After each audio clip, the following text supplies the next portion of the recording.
नमस्कार, प्रणाम, राम राम दोस्तों। मैं Rajni Singhal, tarot card reader, vastu consultant, clinical hypnotherapist. हमेशा की तरह आज आपके लिए फिर से एक नया खास विषय लेके आई हूँ। जन्माष्टमी आने वाली है। जानेंगे जन्माष्टमी पे ऐसे क्या उपाय करें जिससे कि हमारी ज़िंदगी की सारी समस्याएं, बाधाएं दूर हो जाएं और हमारी ज़िंदगी सुख, सौभाग्य और समृद्धि से भरपूर हो जाए और पैसा हमारी ज़िंदगी में, माँ लक्ष्मी हमारी ज़िंदगी में प्रवेश करे। ऐसे हम कौन से उपाय करें, आज इस बारे में मैं बात करने वाली हूँ। जन्माष्टमी यानी कृष्ण जी का जन्मोत्सव एक बहुत प्यारा सा त्यौहार है। काफ़ी लोग घर में लड्डू गोपाल भी रखते हैं, उनको सजाते हैं, संवारते हैं और श्रृंगार करते हैं, झूला झुलाते हैं।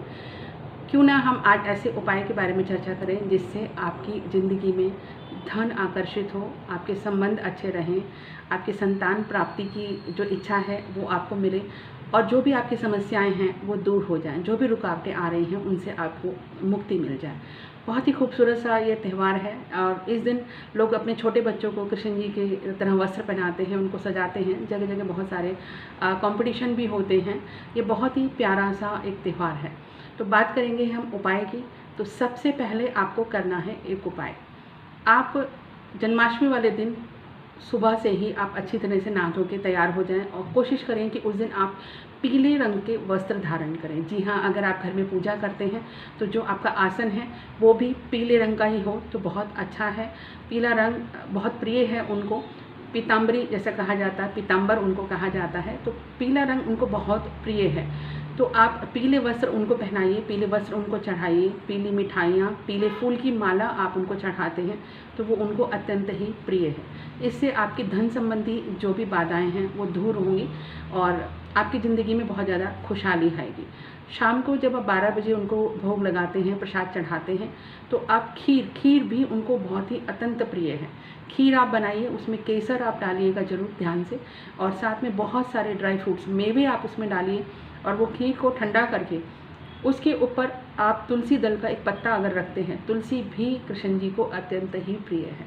तुलसी उसमें ज़रूर रखें और उसमें भोग चढ़ाएं और साथ में उस भोग को सभी परिवार के सदस्य जब ग्रहण करते हैं तो ज़िंदगी बहुत खुशहाल रहती है। आने वाला साल आपका बहुत ही अच्छा रहेगा।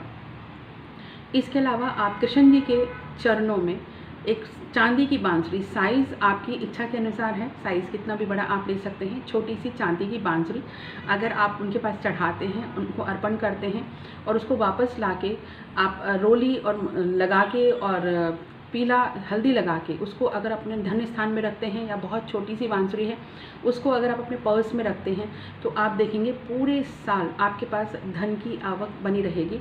वैसे भी कहा जाता है बांसुरी प्रेम की प्रतीक होती है। बांसुरी जहाँ बजती है वो प्रेम को आकर्षित करती है। तभी जब कृष्ण जी बांसुरी बजाते थे तो चारों तरफ से पशु पक्षी और गोपिकाएं दौड़ी दौड़ी चली आती थी, जो प्रेम की वर्षा करती है। और बांसुरी वैसे भी घर में बहुत सारे वास्तु दोषों को भी दूर करती है। तो इस जन्माष्टमी उनको बांसुरी चढ़ाना बिल्कुल भी ना भूलें। साथ ही मोर पंख कृष्ण जी को अत्यंत ही प्रिय है।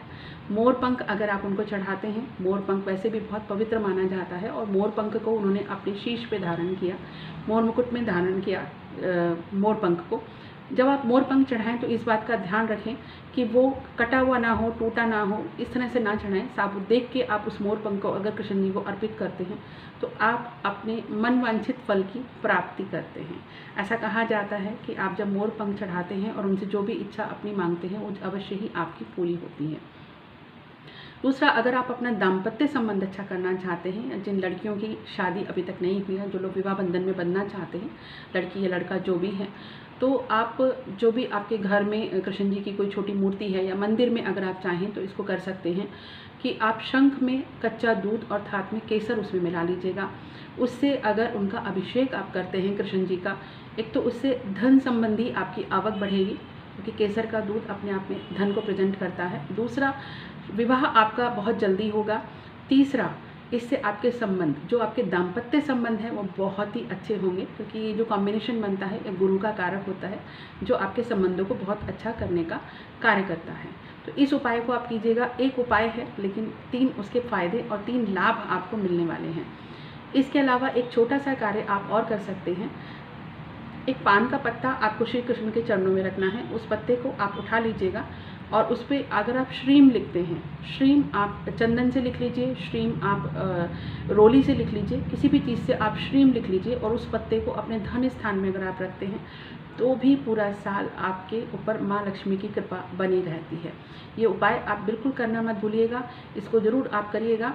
दूसरा, इसके अलावा एक उपाय आप और कर सकते हैं। अगर आपकी ज़िंदगी में लगता है कि बार बार परेशानियाँ आ रही हैं, रुकावटें आ रही हैं और आपकी बात बन नहीं रही है और समस्याएं ख़त्म नहीं हो रही हैं, तो आपको करना है, एक नारियल लेना है जो ब्राउन कलर का, पानी पूजा में जिस नारियल का हम इस्तेमाल करते हैं, और 11 बादाम आपको लेने हैं। ये दोनों चीज़ आप जन्माष्टमी वाले दिन कृष्ण जी को अर्पित करेंगे और उस दिन से शुरू करके 27 दिन तक डेली आपको इस प्रयोग को करना है। तो आप देखेंगे आपकी ज़िंदगी की जो भी समस्याएं थी, जो भी परेशानियां थी, जो भी रुकावटें थी, वो ख़त्म हो गई हैं और आपको अपना मनचाहा फल प्राप्त हो रहा है। दूसरा, कृष्ण जी को जन्माष्टमी वाले दिन राधा और कृष्ण को, या कृष्ण जी के मंदिर में आप उनको इत्र जरूर अर्पण करें। कस्तूरी का इत्र अगर आप अर्पण करते हैं तो इससे आपके दाम्पत्य संबंध बहुत अच्छे होते हैं और आपके दाम्पत्य संबंधों में एक खुशबू बनी रहती है। तो इस उपाय को आप जरूर करें, क्योंकि श्री कृष्ण विष्णु जी के अवतार हैं और जो रुक्मिणी हैं वो महालक्ष्मी की, साक्षात महालक्ष्मी का अवतार हैं। तो इन सभी उपायों को आप अवश्य ही जन्माष्टमी वाले दिन करिएगा, तो आप देखेंगे पूरा साल आपका सुख, समृद्धि, सौभाग्य और आपके रिश्ते बहुत अच्छे रहेंगे। विवाह का योग आपका बनने लगेगा, जल्दी ही आपकी शादी होगी, धन की समस्या आपकी दूर होगी और आपका जो नेम फेम है वो आपको जरूर मिलेगा। जिन दंपत्ति को संतान नहीं है उनके लिए भी एक उपाय मैं बताने वाली हूँ। जिन दंपत्ति को संतान सुख अभी तक प्राप्त नहीं हुआ है, जन्माष्टमी वाले दिन उनको करना है एक खास उपाय।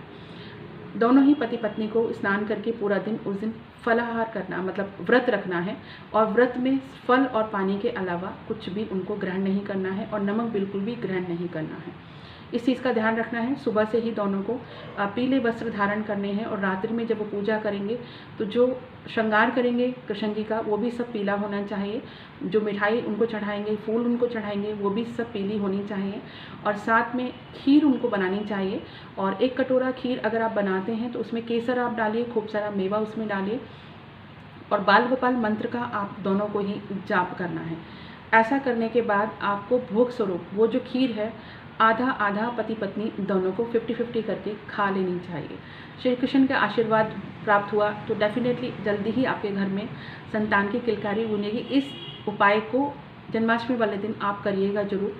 और रात को जब आप अपना व्रत तोड़ेंगे तो आपको सिर्फ ये खीर खानी है और साथ में फल आपको खाने हैं और जल ग्रहण करना है। इसके अलावा और कोई चीज़ आपको ग्रहण नहीं करनी है। इस चीज़ का आपको विशेष ध्यान रखना है। और साथ में अगर आप उस दिन यशोदा मैया की गोद में बैठे हुए कृष्ण जी की फ़ोटो लगा के, गोल्डन फ्रेम में फ़ोटो होनी चाहिए, उसको अगर ईस्ट नॉर्थ ईस्ट में अपने घर में ला के लगाते हैं तो भी घर में बहुत ही जल्दी संतान प्राप्ति के योग बनने लगते हैं। तो ये उपाय आप अवश्य ही कीजिएगा। छोटे छोटे उपाय हैं लेकिन इनका लाभ बहुत मिलता है, क्योंकि भावना से, विश्वास से, भाव के साथ जो चीज़ की जाती है उसका फल अवश्य ही ईश्वर आपको जरूर देते हैं। दूसरा, जन्माष्टमी वाले दिन संध्या के समय तुलसी माता का जो पौधा है उसमें देसी घी का दिया जरूर जलाएं, क्योंकि तुलसी जो है वो विष्णु जी को, कृष्ण जी को अत्यंत ही प्रिय है। उससे आपको मनवांछित फल की प्राप्ति हो सकती है, क्योंकि वो खुद ही बहुत उसको उन्होंने ग्रहण किया है और बहुत आशीर्वाद तुलसी का उनके साथ रहा है। तो तुलसी को जब आप प्रसन्न करते हैं तो ऑटोमेटिक ही कृष्ण जी का आशीर्वाद, विष्णु जी का आशीर्वाद आपको मिलना शुरू हो जाता है। साथ ही 11 तुलसी दल की माला या 21 तुलसी के पत्ते जो होते हैं उसकी माला मौली में या कच्चे सूत में बना के अगर आप कृष्ण जी को पहनाते हैं तो भी उनका आशीर्वाद आपको मिलता है और आपकी सारी समस्याओं का निदान होता है। तो इस जन्माष्टमी पे ये छोटे छोटे उपाय जरूर कीजिएगा और अपने दोस्तों मित्रों के साथ इस वीडियो को ज़्यादा से ज़्यादा शेयर कीजिएगा कि जिनकी भी ज़िंदगी में जो अलग अलग टाइप की समस्या चल रही होंगी तो डेफिनेटली उनको भी बहुत ज़्यादा इसका लाभ मिलेगा और वो सारी ब्लेसिंग, वो दुआएं आपको ही मिलेंगी। अभी तक अगर आपने मेरा यूट्यूब चैनल लाइक नहीं किया है, सब्सक्राइब नहीं किया है तो चैनल को सब्सक्राइब जरूर करें, साथ में बेल आइकन का बटन जरूर दबाएं जिससे कि आपको हर एक नए वीडियो का नोटिफिकेशन मिलता रहे। ज़्यादा से ज़्यादा इसको अपने दोस्तों, मित्रों, रिश्तेदारों के साथ शेयर कीजिएगा, क्योंकि आपका किया हुआ एक शेयर किसी की ज़िंदगी में परिवर्तन ला सकता है। तो दोस्तों, अगली बार फिर से मिलूंगी कोई नए उपाय के साथ, नए विषय के साथ, कुछ अनोखा सा आपके लिए लेके आऊँगी। तब तक के लिए आज्ञा, नमस्कार, राम राम, प्रणाम, जय गुरुदेव, जय श्री कृष्ण। कृष्ण जी सारी मनोकामनाएं इस जन्माष्टमी पे आपकी पूरी करें। इसी शुभकामना के साथ नमस्कार।